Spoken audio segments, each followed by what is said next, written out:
those situations lately, and you know they are such an important part of the game that it's actually a good opportunity for them to get some practice. Yeah, Calgary's penalty killing coming into the game is 74.1% near the bottom of the league, but they aren't short-handed very often. That's the thing. They can't get that number up when you're not taking any penalties. Exactly. There's Murphy at the line.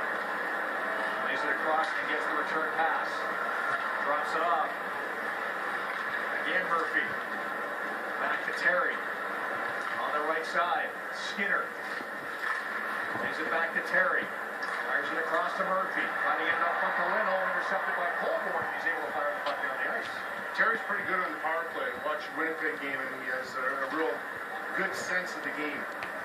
Penalty was on stage, and I thought it was on Colborne, but it's stage and who sits.